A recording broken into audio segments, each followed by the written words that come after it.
9वें अध्याय के पहले ही श्लोक में कृष्ण कहते हैं कि हे अर्जुन, मैं तेरे प्रति वह गुह्यतम ज्ञान कहूँगा जिसे जानकर तू दुख रूप संसार से मुक्त हो जाएगा।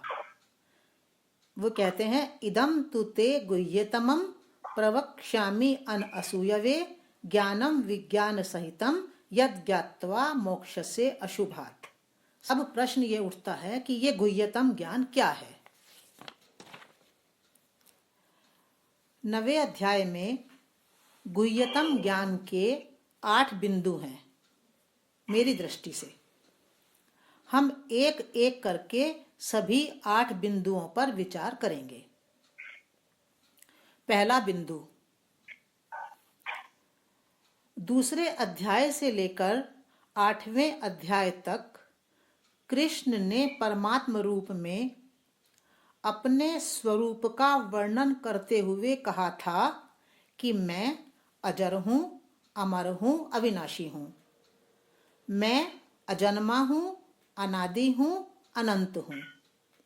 मैं अदृश्य हूँ, अव्यक्त हूँ। मैं असीम हूँ, अव्यय हूँ, अधियज्ञ हूँ। मैं अरूप हूँ, अमूर्त हूँ। सनातन हूँ, शाश्वत हूँ। मैं आश्रय हूँ, आधार हूँ, अधिष्ठान हूँ। मैं मूल हूँ, मैं बीज हूँ। पिछले 8 अध्यायों तक कृष्ण ने ये परमात्मा के स्वरूप के विषय में ये विशेषणों का प्रयोग किया है। अब 9वें अध्याय में कृष्ण रूप परमात्मा अपने एक अन्य स्वरूप पारगामिता स्वरूप का, बियॉन्डनेस का वर्णन करते हुए कहते हैं कि मेरा यह पारगामी स्वरूप गुह्यतम है और मेरे इस गुह्यतम स्वरूप को किसी के प्रति तब ही कहा जा सकता है जब मन बुद्धि संशय मुक्त होकर श्रद्धा युक्त हो गए हों। अर्थात श्रद्धा युक्त मनुष्य ही मेरे इस गुह्यतम स्वरूप को आत्मसात कर पाएगा और फिर संसार चक्र से मुक्त भी हो सकेगा। आप भगवत गीता का श्लोक 3 पढ़िए। अश्रद्धानः पुरुषः धर्मस्यास्य परन्तप अप्राप्य माम निवर्तन्ते मृत्यु संसार वर्तमनि। अब प्रश्न उठता है कि परमात्मा का यह गुह्यतम स्वरूप, जिस पारगामी स्वरूप क्या है? पारगामी शब्द का मतलब क्या है?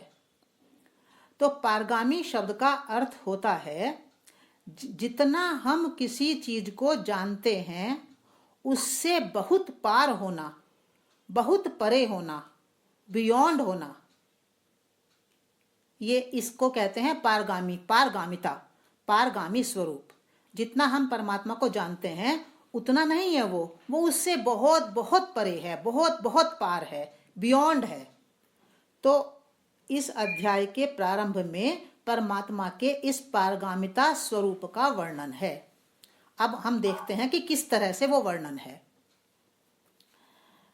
श्लोक 4, 5 तथा 6 में कृष्ण अपने इस गुह्यतम स्वरूप का वर्णन करते हुए कहते हैं मया ततम इदम सर्वम जगत अव्यक्त मूर्तिना मत्स्थानी सर्वभूतानि न चाहम तेष्वस्थितः। अर्थात हे अर्जुन, मुझ अव्यक्त मूर्ति से यह सारा जगत परिपूर्ण है। सब भूत मुझ में स्थित हैं परंतु मैं उनमें स्थित नहीं हूँ। ये पहला श्लोक। चौथा श्लोक फिर आगे वे कहते हैं न च मत स्थानी भूतानि पश्य में योगमैश्वरम भूत भृत न च भूतस्थो ममात्मा भूत भावना। अर्थात भूत मुझ में स्थित नहीं है परंतु मेरी योग शक्ति को देख कि भूतों का भरण करने वाला और भूतों को उत्पन्न करने वाला मेरा आत्मा भूतों में स्थित नहीं है। ये है श्लोक नंबर 5। फिर इससे आगे फिर अगली पंक्ति में कृष्ण कहते हैं, क्या कहते हैं? यथाकाश स्थितो नित्यम वायु सर्वत्र गो महान तथा सर्वाणि भूतानि मत्स्थानि इति उपधारय। अर्थात जैसे सर्वत्र विचरण करने वाला महान वायु नित्य आकाश में स्थित है, वैसे ही सब भूत मुझ में स्थित हैं, ऐसा जानो। ये हैं श्लोक 4, 5, 6, जो कि हमारे लिए एक क्वेश्चन मार्क बने हुए हैं। इन 3 श्लोकों में जो भी 3 बातें कही गई हैं वे बड़ी विरोधाभासी सी प्रतीत होती हैं। पहले वे कहते हैं कि सब भूत मुझ में स्थित हैं, परंतु मैं उनमें स्थित नहीं हूं। ये पहली बात कही कृष्ण ने। फिर तुरंत ही कह देते हैं कि सब भूत मुझ में स्थित नहीं हैं और मैं भी उनमें स्थित नहीं हूं। ये दूसरी बात तुरंत कही। फिर तीसरी बार पुनः कृष्ण कहते हैं कि सब भूत मुझ में ही स्थित हैं। अब ये 3 लगातार एक के बाद एक 3 बातें कह रहे हैं, तो ये सब बातें एकदम पहेली सी लगती हैं और तभी समझ में आ सकती हैं जब हम अपने ध्यान को उपनिषदों में आए हुए एक श्लोक पर ले जाएं। उपनिषद में एक श्लोक है, मैं वो श्लोक बताती हूँ।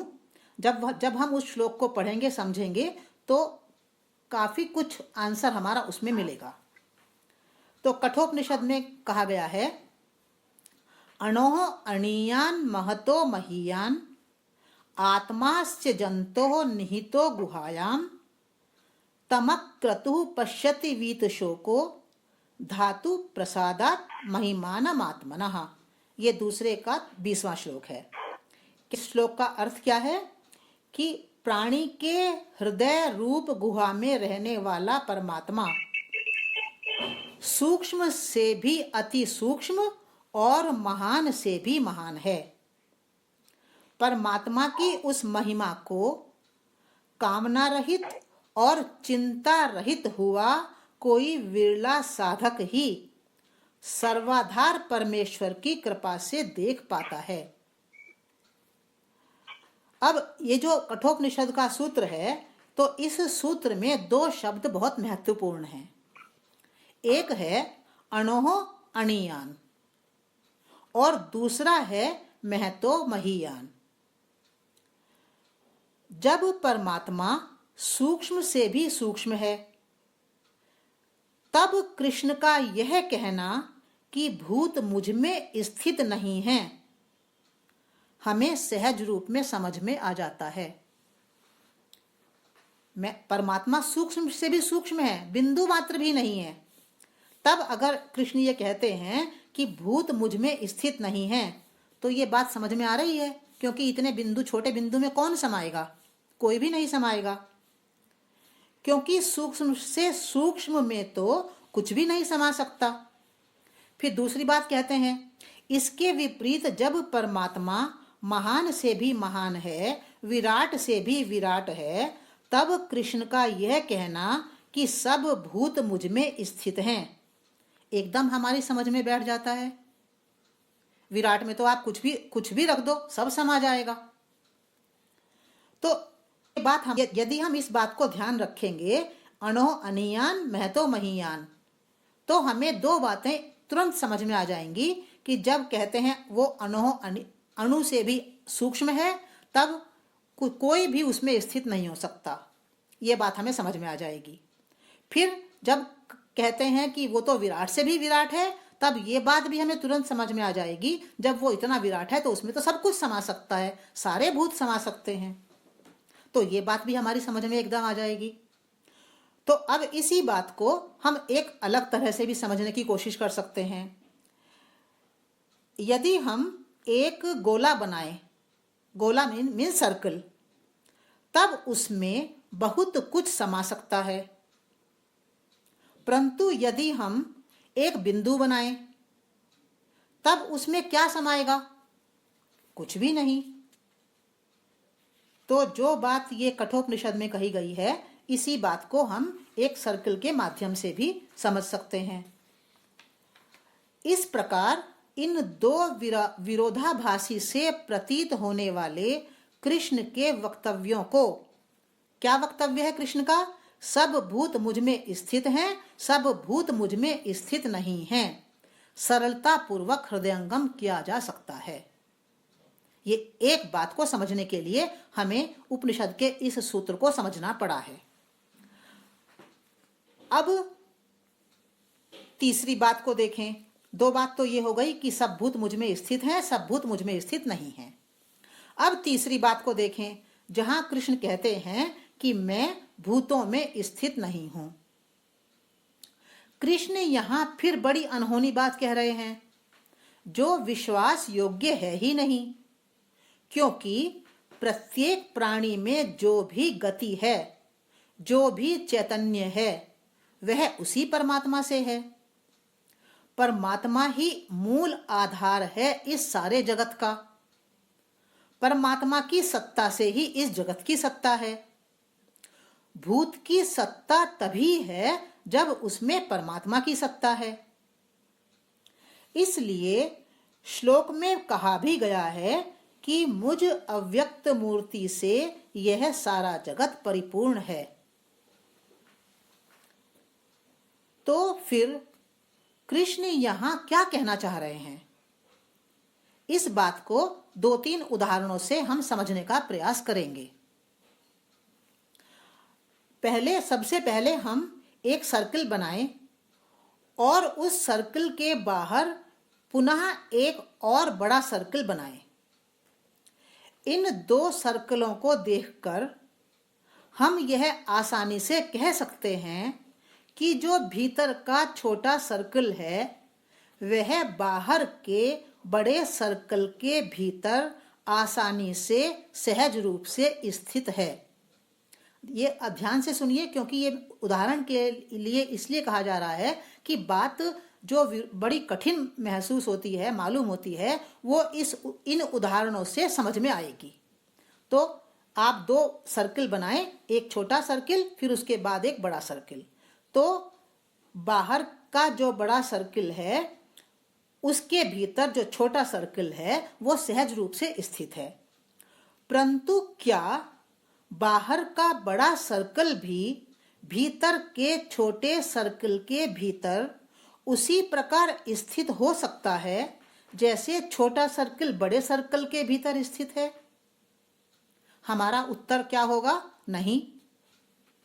बड़ा सर्कल छोटे सर्कल के भीतर पूरा न समाकर बचा रहेगा, अर्थात बड़ा सर्कल छोटे सर्कल के पार होगा, बियॉन्ड होगा। इस पार होने को ही, इस पारगामिता को ही, इस बियॉन्डनेस को ही इस सूत्र में संकेतित किया गया है। यहां यह संकेत किया गया है कि जो विराटतर है, जो परमात्मा है, वह शुद्रतर में अर्थात भूतों में प्रविष्ट भी हो जाए तो भी पूरा प्रविष्ट नहीं होता।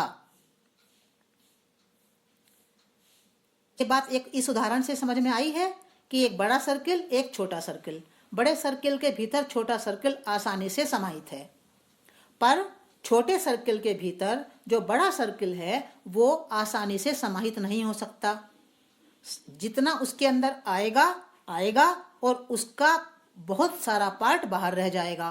तो जो ये बाहर रहना है, जो ये उस छोटे सर्कल से जो पार होना है, जो परे रहना है, इस पारगामिता को, इस बियॉन्डनेस को ही यहाँ पर कहा गया है कि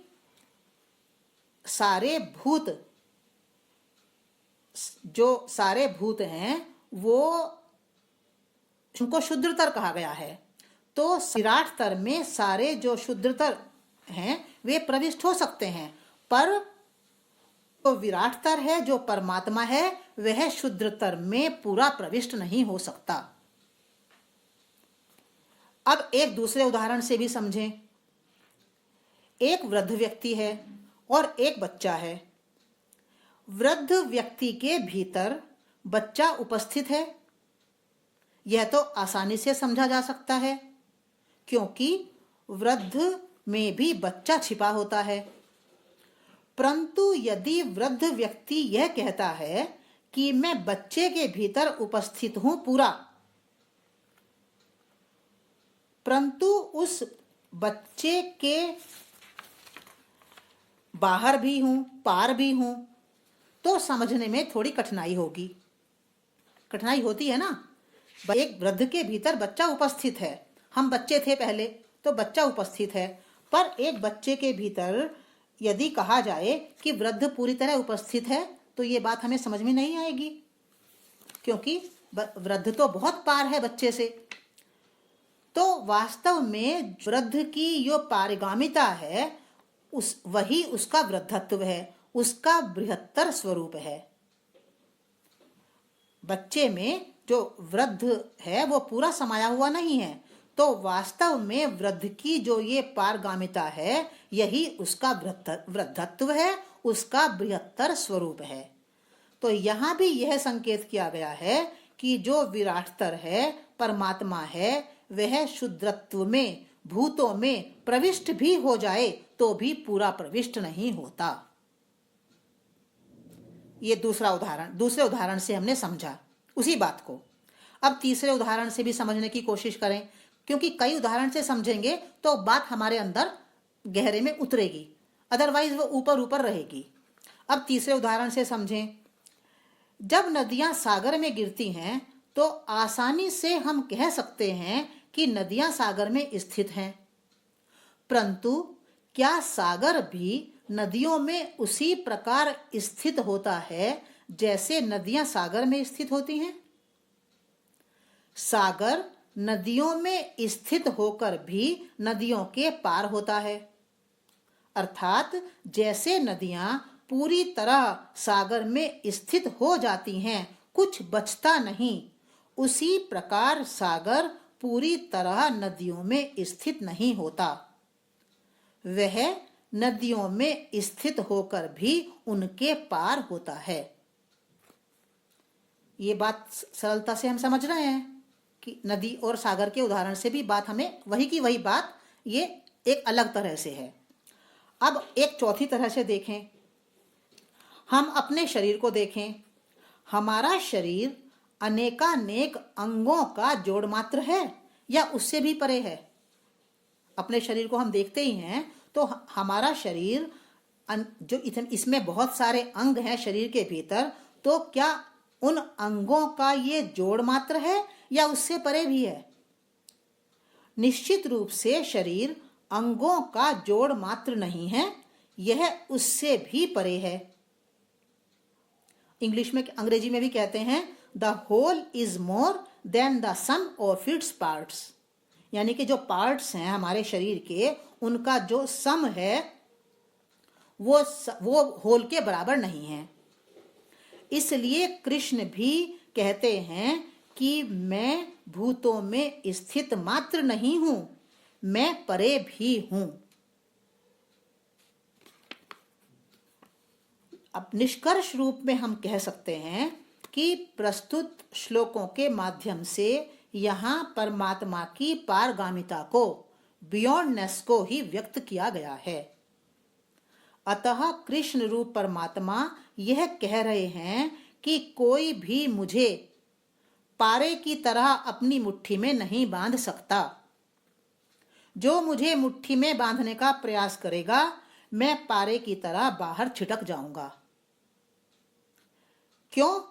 क्योंकि मैं अतर्क्य हूं, मैं रहस्य हूं, मैं गूढ़ हूं, मैं बेबूझ हूं, मैं गूंगे के गुड़ की तरह हूं, मैं बुद्धि से अत्यंत परे हूं। केवल श्रद्धापूर्ण हृदय ही मुझ तक पहुंच सकता है। तो यहाँ पर जो ये 3 श्लोकों में कृष्ण ने जो 3 बातें कही हैं, उन 3 बातों को समझने के लिए हमें सबसे पहले सहारा लेना पड़ता है कठोपनिषद के इस सूत्र का कि अणो अनियान महतो महीयान। फिर हमें सहारा लेना पड़ता है इन उदाहरणों से समझने का, क्योंकि मैं भूतों में स्थित नहीं हूं, भूत मुझ में स्थित हैं, तो ये क्यों ऐसी विरोधाभास बातें कही जा रही हैं। तो हमने चार उदाहरणों से इस बात को समझने का प्रयास किया कि कृष्ण ऐसा जो कह रहे हैं कि मैं भूतों में स्थित नहीं हूं, भूत मुझ में स्थित हैं, ये क्यों कहा है ऐसा। तो ये हमने 4 उदाहरण लिए। एक उदाहरण लिया 2 सर्कल बनाकर उनसे समझने का, दूसरा उदाहरण लिया हमने बच्चे और वृद्ध से समझने का, तीसरा उदाहरण लिया हमने सागर और नदी से समझने का, और चौथा उदाहरण लिया हमने कि हमारे शरीर के अंग मात्र क्या, हम वही हैं, अंगों का जोड़ ही क्या हमारा शरीर है। अब आगे दूसरा बिंदु लेते हैं। 9वें अध्याय में श्लोक 7, 8, 9 और 10। तो सबसे पहले श्लोकों को देखें। कृष्ण कहते हैं, सर्वभूतानि कौन्तेय प्रकृतिम यान्ति मामिकाम कल्पक्षये पुनस्तानि कल्पादौ विसृजाम्यहम्। अर्थात हे कौन्तेय, कल्प के अंत में सब भूत मेरी प्रकृति को प्राप्त होते हैं तथा कल्प के आरंभ में उन सबको मैं पुनः रचता हूँ। सुनने में बड़े सरल लग रहे होंगे, पर सरल नहीं है। फिर 8वां श्लोक है, प्रकृतिम स्वाम अवष्टभ्य विसृजामि पुनः पुनः भूत ग्रामम इमं कृत्स्नम अवशम प्रकृते वशात। अर्थात अपनी प्रकृति को अंगीकार करके मैं प्रकृति के वश से अवश्य हुए इस संपूर्ण भूत समुदाय को पुनः पुनः रचता हूँ। यह हुआ हमारा 8वां श्लोक। फिर 9वें श्लोक में कृष्ण कहते हैं, न च माम तानि कर्माणि निबध्नन्ति धनंजय उदासीन वदासीनम असक्तम तेषु कर्मसु। अर्थात हे धनंजय, वे कर्म मुझको नहीं बांधते हैं, क्योंकि मैं उन कर्मों में आसक्ति रहित होकर उदासीन की भांति स्थित होता हूँ। ये हो गया हमारा 9वां श्लोक। अब आखिरी 10वां श्लोक और देख लें। वहां कृष्ण कहते हैं, मया अध्यक्षेण प्रकृति सूयते सचराचरम हेतुना अनेन कौन्तेय जगत विपरिवर्तते। अर्थात हे अर्जुन, मेरी अध्यक्षता में प्रकृति ही इस चराचर जगत को उत्पन्न करती है।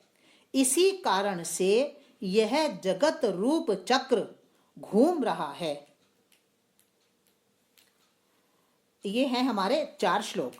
इन श्लोकों को यदि ध्यान पूर्वक देखें तो यहाँ गुह्य ज्ञान के 3 महत्वपूर्ण तथ्यों की ओर संकेत किया गया है। अब वे 3 महत्वपूर्ण तथ्य कौन से हैं, अब हम देखते हैं। पहले तथ्य के रूप में यह संकेत किया गया है कि यह जगत वर्तुल रूप में अर्थात चक्र रूप में घूम रहा है। किसी भी वर्तुल में या चक्र में या सर्कल में जो उसका प्रारंभिक बिंदु होता है वही उसका अंतिम बिंदु भी होता है। आप सब जानते ही हैं ना इस बात को। अतः कल्प का अंत जिसे कहा है कल्पक्षय और कल्प का आरंभ जिसे कहा है कल्पादि, इस जगत रूपी वर्तुल के 2 बिंदु नहीं हैं। एक ही बिंदु पर वर्तुल के पूरा होने को कल्पक्षय तथा उसी बिंदु पर वर्तुल के आरंभ होने को कल्पादि कहा गया है। ये बहुत इंपॉर्टेंट बात है जो अब तक हम समझ नहीं पा रहे थे। मैंने भी पहली बार इस बात को समझा है। तो वर्तुल में दोनों बिंदु एक ही होते हैं, कल्प क्षय का जहां कल्प का अंत होता है वो भी, और जो कल्प का आरंभ होता है वो भी। तो वर्तुल के अंत में सारे भूत प्राणी परमात्मा की प्रकृति को अर्थात परमात्म भाव को प्राप्त हो जाते हैं और यहीं से अर्थात परमात्म भाव में स्थिति से ही उनका पुनः प्राकट्य भी होता है। ठीक उसी प्रकार जैसे माला के जिस प्रधान मनके से माला का प्रारंभ होता है, उसी मनके पर माला का अंत भी होता है और पुनः उसी मनके से माला का पुनः प्रारंभ भी हो जाता है।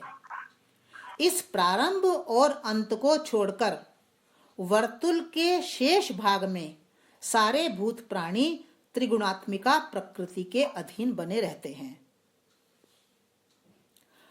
वर्तुलाकार जगत के विषय में भारतीय मनीषा का यह ज्ञान अत्यंत अद्भुत है, नूतन है और विलक्षण है। अन्य कोई धर्म इस महत्वपूर्ण ज्ञान से संयुक्त नहीं है। देखिए कितना इम्पोर्टेंट पार्ट, कितनी इम्पोर्टेंट बात इसमें कही जा रही है कि जो वर्तुल होता है कहीं से भी हम लें, जो उसका प्रारंभ का पॉइंट है वही उसका अंतिम पॉइंट भी है। इसको उल्टा भी कह सकते हैं कि जो उसका अंतिम पॉइंट है वो उसका प्रारंभ का पॉइंट भी है। तो इसमें इम्पोर्टेंट बात क्या कही गई है? इम्पोर्टेंट बात ये कही गई है कि जैसे हम कलयुग में रह रहे हैं, तो कर घूमते घूमते एक पॉइंट पर आ गया। अब एक पॉइंट पर आ गया तो उस पॉइंट से जो शुरुआत होगी जगत की वो कैसे होगी, ये क्वेश्चन मार्क है ना। कलयुग का रंग तो काला है, अब कलयुग के बाद आता है सतयुग, सतयुग का रंग सफेद है, तो काले के बाद एकदम सफेद कैसे आ सकता है? वो तो आ ही नहीं सकता। तो कलयुग के बाद सतयुग कैसे आ जाता है, इसका स्पष्टीकरण है इस श्लोक में। वो कैसे आता है? कल्प का जो अंत है वो कल्प का प्रारंभ भी है। कैसे कि कल्प के अंत में जो भूत प्राणी हैं वो परमात्म भाव में स्थित हो जाते हैं और परमात्म भाव में स्थित हो गए तो सतयुग का प्रारंभ फिर इसी पॉइंट से होता है। यानी जो भूत प्राणी हैं प्रकट होंगे वो परमात्म भाव से ही प्रकट होंगे, यानी प्योरिटी से प्रकट होंगे।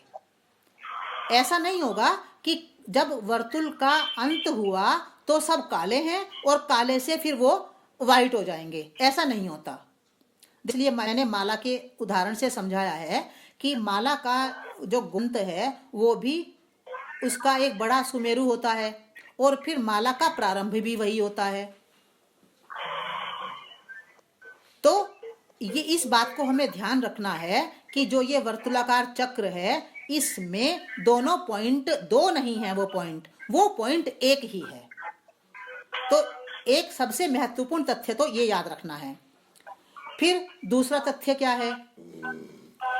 दूसरे तथ्य के रूप में यह महत्वपूर्ण संकेत किया गया है कि परमात्मा स्वयं इस चराचर जगत को नहीं रचता।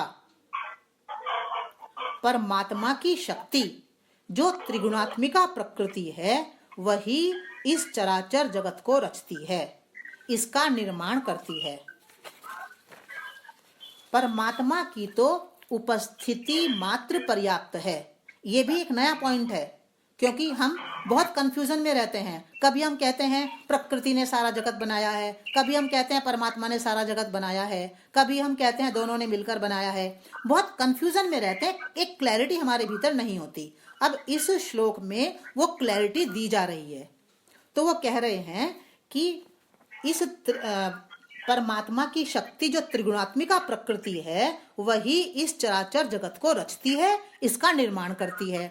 परमात्मा की तो उपस्थिति मात्र पर्याप्त है, अर्थात प्रकृति जगत को रचने का काम परमात्मा की उपस्थिति में, परमात्मा की मौजूदगी में ही संपन्न करती है।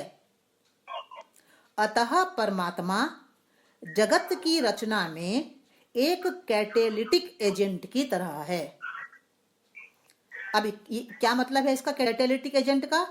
जैसे विद्युत की उपस्थिति में ही हाइड्रोजन और ऑक्सीजन के अणु मिलकर पानी का निर्माण करते हैं, वैसे ही परमात्मा की उपस्थिति में ही त्रिगुणात्मिका प्रकृति चराचर जगत को उत्पन्न करती है। यदि पानी के अणु को हम तोड़ें तो उसमें हाइड्रोजन और ऑक्सीजन के अणु ही मिलेंगे, परंतु हाइड्रोजन और ऑक्सीजन के अणुओं को मिलाने पर पानी नहीं बनेगा। क्यों? विद्युत की उपस्थिति अनिवार्य होगी। उसी प्रकार से जगत की उत्पत्ति में भी परमात्मा की उपस्थिति अनिवार्य होगी। इसी अनिवार्यता के कारण हम परमात्मा को ही जगत का सृजनकर्ता कहने लगते हैं। वैसे वास्तविक सृजनकर्ता प्रकृति है। परमात्मा की उपस्थिति में प्रकृति सृजन करती है। तो हमने देखा इस उदाहरण से, इस उदाहरण में, पानी के इस उदाहरण में जैसे विद्युत कैटेलिटिक एजेंट है, ऐसे ही इस जगत की रचना में परमात्मा एक कैटेलिटिक एजेंट की तरह है। एक प्रश्न बनता है, यदि परमात्मा जगत को रचता तो अपने जैसा रचता। परमात्मा कैसा है? निर्गुण निर्लेप। परंतु जगत को रचने वाली शक्ति त्रिगुणात्मिका प्रकृति है, इसीलिए जगत में तीन गुणों सत्व का, रज का, तम का एक खेल सतत रूप से चलता ही रहता है। हम तो देख रहे हैं ना कि इस जगत में क्या चल रहा है, तीन गुणों का खेल चल रहा है। क्यों चल रहा है ये खेल? ये खेल इसलिए चल रहा है कि जो त्रिगुणात्मिका प्रकृति है, सत्य रज तम वाली जो प्रकृति है, उसने इस जगत को रचा है। इसीलिए कृष्ण ने गीता में एक जगह कहा है, गुणा गुणेषु वर्तन्ते, अर्थात यहाँ गुणों का ही गुणों में व्यवहार चल रहा है। अर्थात हमारा सारा व्यवहार गुणों के आधार पर चल रहा है। प्रतिपल कभी किसी का तमस ऊपर रहता है, कभी किसी का रजस ऊपर रहता है, या कभी किसी का सत्व ऊपर रहता है। शरीर लेना और छोड़ना, लेना और छोड़ना रूप आवागमन का कारण भी ये तीन गुण ही हैं। गुणों के अनुसार कर्म होते हैं, हम सब जानते ही हैं। कर्मों के अनुसार संस्कार बनते हैं, संस्कारों के अनुसार फिर जन्म मिलता है। इस प्रकार गुणों का यह खेल मनुष्य के जीवन में सतत रूप से चलता ही रहता है। वर्तुलाकार जगत की उसका प्रारंभिक पायदान है, एक अंतिम पायदान है। तो उन दोनों पायदानों को छोड़कर जो शेष वर्तुल है जगत का, उसमें तो खेल चल रहा है। पर इस वर्तुलाकार जगत के अंतिम पायदान पर आकर ही सारे भूत प्राणी परमात्म भाव को प्राप्त हो जाते हैं। यह गुह्यतम ज्ञान है, जिसका रहस्योद्घाटन प्रस्तुत श्लोक के माध्यम से कृष्ण ने हमारे समक्ष प्रस्तुत किया है। यह हमारा हो गया दूसरा तथ्य। अब तीसरा तथ्य क्या है? तीसरे तथ्य के रूप में यह संकेत किया गया है कि यदि मनुष्य इस सृष्टि चक्र में रहकर व्यवहार करते हुए भी आसक्ति भाव न रखे तो उसका कोई भी कर्म बंधनकारी नहीं होगा। आसक्ति ही उसे बंधन में डालती है और सुख दुख का भागी बनाती है। तो ये जो दूसरा गुह्यतम बिंदु है 9वें अध्याय का, जिसमें हमने 4 श्लोक लिए हैं, 7वां, 8वां, 9वां और 10वां, उसमें कृष्ण हमें इन बातें बहुत इंपॉर्टेंट बता रहे हैं। पहली बात उन्होंने बताई है कि वर्तुलाकार चक्र में, जिसे कहते हैं जगत का अंत, कल्प का क्षय और फिर कल्पारंभ, कल्पादि, तो ये 2 बिंदु नहीं हैं, ये एक ही बिंदु है। इसमें बहुत इंपॉर्टेंट बात जो छिपी हुई है, जो हमें हमेशा याद रखनी है, वो ये कि जब सृष्टि प्रारंभ होती है, जगत प्रारंभ होता है, तो हर प्राणी, हर जीव, हर मनुष्य परमात्म भाव में स्थित होता है।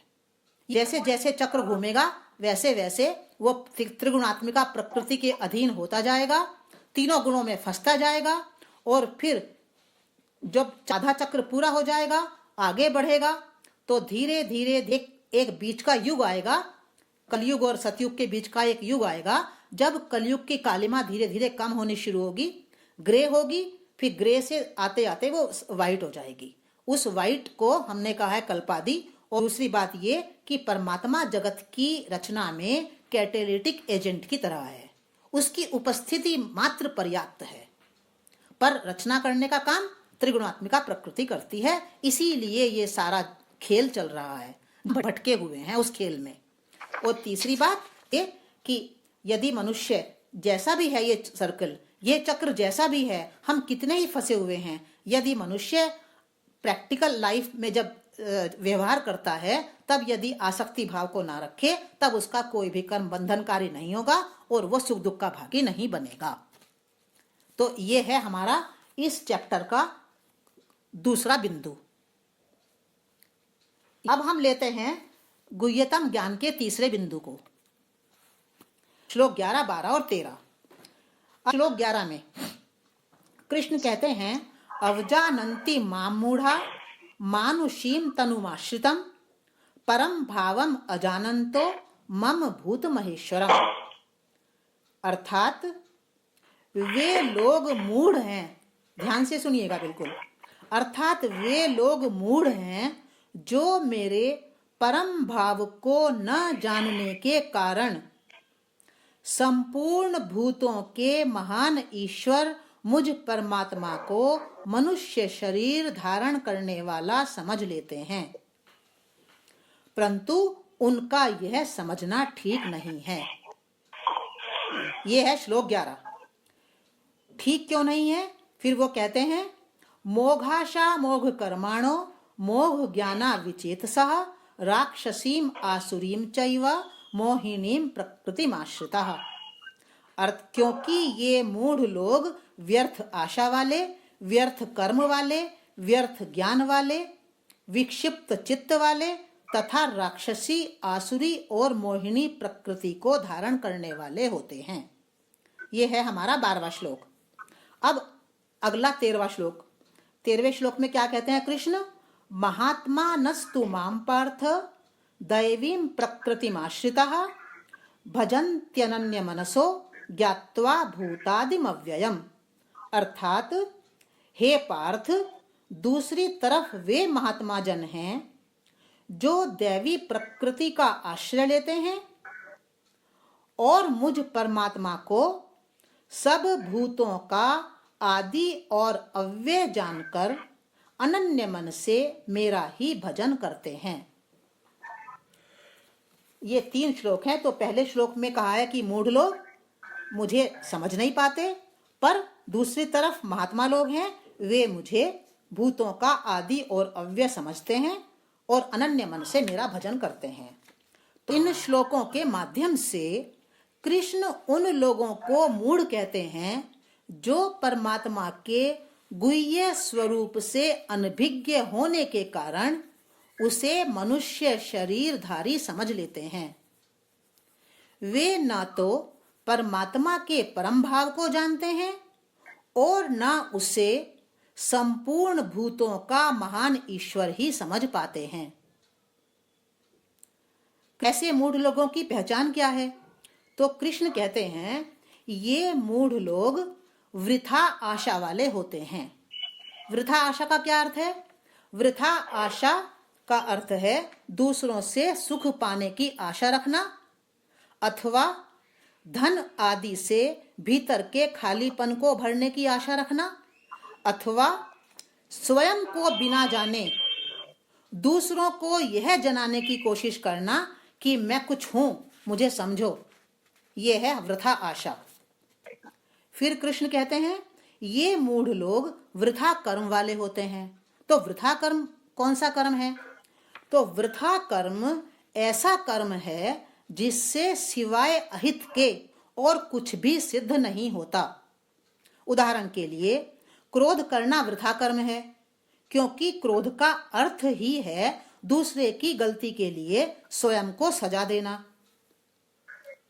इसके अतिरिक्त अपने अहंकार को पुष्ट करने के लिए भी हम जितने कर्म करते हैं वे सब वृथा कर्म की श्रेणी में ही आते हैं। ये इस तो मूढ़ लोगों की दूसरी पहचान वृथा कर्म। अब मूढ़ लोगों की तीसरी पहचान है कि वे वृथा ज्ञान वाले होते हैं। तो वृथा ज्ञान का अर्थ क्या है? जो ज्ञान जीवन को रूपांतरित ना कर पाए, स्वयं के काम न आ पाए, वह ज्ञान वृथा ज्ञान है। आज दुनिया में ज्ञान की कोई कमी नहीं है, इसीलिए हर कोई व्यक्ति दूसरे व्यक्ति को ज्ञान बांट रहा है। आज हम मुक्त हस्त से जितना ज्ञान को बांटते हैं उतना कुछ भी नहीं बांट रहे। दूसरा लेता भी नहीं, फिर भी बांटते हैं। सार्थक ज्ञान वही है जिससे स्वयं के जीवन में क्रांति आए, स्वयं का जीवन बदले, स्वयं का जीवन रूपांतरित हो। जिस ज्ञान को जानकर हम वही न रह जाएं जो कि जानने से पहले थे, वही सार्थक ज्ञान है। यह तीसरी पहचान मूढ़ की। चौथी पहचान क्या है मूढ़ की? कि जो मूढ़ व्यक्ति होता है वह विक्षिप्त चित्त होता है और राक्षसी, आसुरी और मोहिनी प्रकृति को धारण किए रहता है। इसके विपरीत कृष्ण कहते हैं कि दैवी प्रकृति का आश्रय लेने वाले वे महात्मा जन भी हैं, जो परमात्मा को समस्त भूतों का सनातन कारण और अव्यय अव्यक्त समझकर अनन्य मन से उसका भजन करते हैं। तो इन श्लोकों में जो ये श्लोक हैं हमारे 3, इसमें क्या बात कही जा रही है, क्या कहना चाह रहे हैं कृष्ण? तो वास्तव में प्रस्तुत श्लोकों के माध्यम से कृष्ण मनुष्य की उन दृढ़ीभूत मान्यताओं, धारणाओं पर गहरा प्रहार करते हैं जिनका आश्रय लेकर वह परमात्मा को भी शरीरधारी मान लेता है। वह नहीं जानता कि महान आत्माएं, दिव्य आत्माएं, श्रेष्ठ आत्माएं ही शरीर धारण करके मनुष्य की पथ प्रदर्शक होती हैं। महान आत्माएं, दिव्य आत्माएं, श्रेष्ठ आत्माएं ही गुरु स्वरूप होती हैं, नितांत पूज्य होती हैं, परंतु परमात्मा नहीं होती। क्यों? वे तो स्वयं परमात्मा को भजती हैं। परमात्मा को भजती हैं, इसीलिए तो वे महान होती हैं, दिव्य होती हैं और श्रेष्ठ होती हैं। परंतु परमात्मा एक शक्ति है, एनर्जी है, ऊर्जा है, अविनाशी सत्ता है। यदि परमात्मा को शरीरधारी मानना है तो फिर उसे अजर, अमर, अविनाशी मत कहो। क्वेश्चन तो एक आएगा ना हमारे अंदर। हम परमात्मा को कहते हैं वो अजर, अमर, अविनाशी है और फिर कह रहे हैं कि वो शरीरधारी है। तो यदि परमात्मा को शरीरधारी मानना है तो उसको फिर ऐसा मत कहो कि वो अजर है, अमर है, अविनाशी है। शरीरधारी तो अजर, अमर, अविनाशी नहीं होता। शरीर तो बूढ़ा भी होता है और मरता भी है। यदि परमात्मा को शरीरधारी मानना है तो फिर उसे अनादि अनंत मत कहो। शरीरधारी का तो आदि भी है और अंत भी है। यदि परमात्मा को शरीरधारी मानना है तो फिर उसे सब भूतों का सनातन कारण मत कहो। हम अभी कहा है ना कि वो सब भूतों का सनातन कारण है। शरीरधारी तो सब भूतों का सनातन कारण नहीं होता। यदि परमात्मा को शरीरधारी मानना है तो फिर उसे अजन्मा मत कहो। शरीरधारी का तो जन्म भी होता है और मृत्यु भी होती है। यदि परमात्मा को शरीरधारी मानना है तो फिर उसे अदृश्य, अमूर्त, अव्यक्त मत कहो। क्योंकि शरीरधारी तो दिखाई भी देता है और मूर्त भी है। यदि परमात्मा को शरीरधारी मानना है तो फिर ऐसा कहना चाहिए कि परमात्मा अजर भी है और मर भी है। यही कहेंगे ना हम, क्योंकि वो अगर शरीरधारी है तो हम क्या कहेंगे परमात्मा को? वो अजर भी है और जर भी है, वो अमर भी है और मर भी है, वो अविनाशी भी है और विनाशी भी है, वो अव्यक्त भी है, व्यक्त भी है, अदृश्य भी है, दृश्य भी है, वो अमूर्त भी है, मूर्त भी है। परंतु ऐसा तो हम परमात्मा को नहीं कहते हैं ना कभी भी। तो ये भ्रम आया कहां से? ये जो मानुषीम तनुमाश्रितम का हम अर्थ लेते हैं कि परमात्मा शरीरधारी है, तो ये भ्रम कहाँ से आ रहा है, इस पर हमें सोचना है। तो ये जहाँ तक मैंने सोचा है, तो ये भ्रम आ रहा है राम और कृष्ण जैसे शब्दों के कारण। आपको जरा आश्चर्य होगा मैं ये बात कह रही हूँ। ये भ्रम आ रहा है राम और कृष्ण जैसे शब्दों के कारण। भारतीय संस्कृति में राम और कृष्ण शब्द परमात्मा के वाचक भी हैं और उच्चतर चेतना के वाचक भी हैं। जब हम उन्हें परमात्मा का वाचक माने, ये डिसाइड करना है हमें, जब हम उन्हें परमात्मा का वाचक माने, तब हम उनके साथ उनकी पौराणिक जीवन गाथा को कदापि ना जोड़ें, उसे बिल्कुल अलग कर दें। राम और कृष्ण परमात्मा के नाम हो जाएं, जैसे उसका एक नाम है ओम, एक नाम है ओंकार, एक नाम है उसका अल्लाह, खुदा, ईश्वर, भगवान, बहुत से नाम हैं। तो ऐसे ही राम और कृष्ण भी परमात्मा के नाम हो जाएंगे। पर जब हम उन्हें मतलब राम और कृष्ण को उच्च स्तरीय चेतना का वाचक माने, तब हम उनके साथ उनकी संपूर्ण पौराणिक जीवन गाथा को जोड़ लें, परंतु उन्हें परमात्मा ना कहें। हम उन्हें महान आत्मा कहें, दिव्यात्मा कहें, श्रेष्ठात्मा कहें। ये महान आत्माएं ही पृथ्वी पर जन्म लेकर महान कार्यों को संपन्न करती हैं। इसलिए भगवत गीता के अध्याय 4 में श्लोक 6, 7, 8 में उनके महान कार्यों का विवरण दिया गया है। हमने पढ़ा ही है पहले। परंतु अज्ञान के कारण हमने राम और कृष्ण को परमात्मा भी कह दिया और उसके साथ उनकी सारी पौराणिक जीवन गाथा को भी जोड़ दिया। इसीलिए हिंदू धर्म में अथवा कहें भारतीय संस्कृति में यह सारा कंफ्यूजन पैदा हो गया है। पैदा क्यों हो गया कि हम दोनों तरह से लेकर चल रहे हैं उनको। हम एक बार कह रहे हैं वो परमात्मा है और एक बार कह रहे हैं कि वो इतिहास के पुरुष हैं। तो अगर हम इतिहास की दृष्टि से भी विचार करें तो राम और कृष्ण के पिता भी हैं, पितामह भी हैं, प्रपितामह भी हैं, उनकी माता भी है, पत्नी भी है, उनकी बहन भी है, भाई भी है, मित्र भी हैं, सारे संबंधी हैं जैसे किसी भी मनुष्यात्मा के होते हैं। तो फिर सारी श्रेष्ठ मनुष्यात्माएं ही परमात्मा होंगी, केवल राम और कृष्ण ही क्यों होंगे?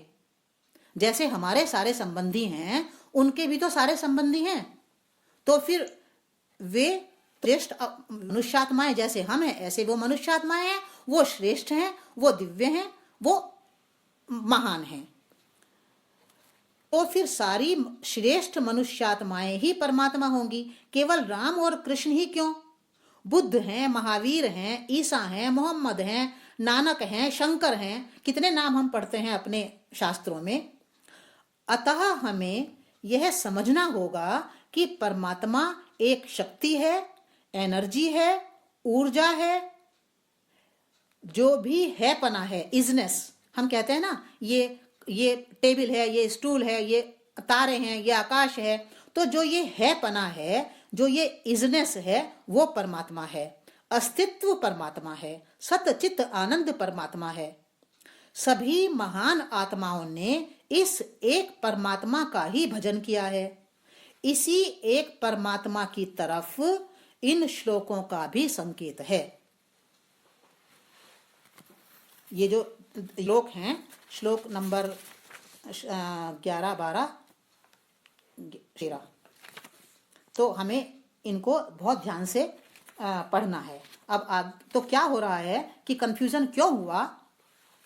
समय के वर्तुलाकार चक्र में एक समय ऐसा आया जब अजर अमर अविनाशी अजन्मा अव्यक्त सत्ता पर मनुष्य का ध्यान टिकना बंद हो गया। ये कंफ्यूजन क्यों आया उसका कारण मैं बता रही हूं कि इस वर्तुलाकार चक्र में बहुत कुछ हुआ है ना, तो एक समय ऐसा आया जब हमारा इस पर जो निर्गुण निराकार उसका स्वरूप है उस पर ध्यान टिकना बंद हो गया। तब ध्यान को टिकाने के लिए एक युक्ति, एक डिवाइस की भांति उसे मूर्त स्वरूप प्रदान किया गया, उसे सगुण साकार बना लिया गया। महत्वपूर्ण था मनुष्य के ध्यान को परम सत्ता पर टिकाना, जिससे मन की स्थिरता बढ़े और मनुष्य भोगों की तरफ ना दौड़े। हमारा जो ऑब्जेक्टिव था, जो उद्देश्य था, वो ये था कि मनुष्य वासनाओं की तरफ से हटे, भोगों की तरफ से हटे, विषयों की तरफ से हटे और परमात्म सत्ता पर ध्यान को टिकाए।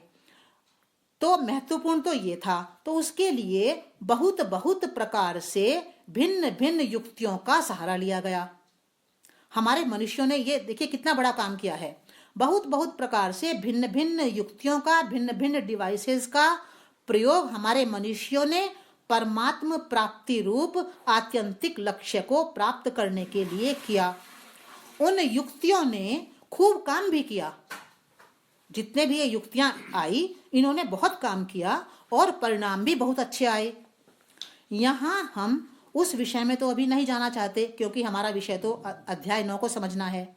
अभी हमारे लिए महत्वपूर्ण है कृष्ण के इस कथन को समझना, जिसमें वे कहते हैं कि महात्मा जन तो मुझे भूतों का सनातन कारण और अव्यय मानकर अनन्य मन से मेरा भजन करते हैं, परंतु मूढ़ लोग मेरे परम भाव को नहीं जानते, अतः वे अज्ञान के कारण मुझे मनुष्य की भांति शरीर धारण करने वाला समझ लेते हैं। तो ये हमें इस इम्पोर्टेंट बात को समझना है कि मूढ़ लोग वे हैं जो परमात्मा को शरीरधारी समझ लेते हैं। परमात्मा शरीरधारी नहीं है, वो एनर्जी है, वो ऊर्जा है, वो इजनेस है, वो अस्तित्व है, वो सच्चिदानंद स्वरूप है। आत्माएं जो दिव्य होती हैं, श्रेष्ठ होती हैं, महान होती हैं, कैसे होती हैं? इस परमात्मा की ओर ध्यान करके, इस परमात्मा पर ध्यान को लगाकर वे श्रेष्ठ हो जाती हैं, वे दिव्य हो जाती हैं, वे महान हो जाती हैं। वे महान आत्माएं इस धरा पर उतरती है और फिर हमारे बहुत सारे कार्यों को संपन्न करती हैं। तो हमें ये डिफरेंस परमात्मा में और महान आत्माओं में रखना है। नानक हो या शंकर हो या राम हो या कृष्ण हो, यदि हम उनको इतिहास की दृष्टि से उनको वंश वृक्ष की तरह समझते हैं कि ये उनके पिता हैं, ये उनके बेटे हैं, ये उनकी माँ है, अगर हम ऐसा समझते हैं तो उनको हम क्लैरिटी से, बिल्कुल स्पष्ट रूप से दिव्यात्मा कहें, महान आत्मा कहें। पर यदि हम राम कृष्ण को परमात्मा कहें तो उसके साथ उनकी जो ये पौराणिक गाथा है इसको कभी ना जोड़ें। दोनों को क्लैरिटी से अलग अलग कर लें, तब हमें कभी भी कोई कंफ्यूजन नहीं होगा। तो ये है तीसरा बिंदु।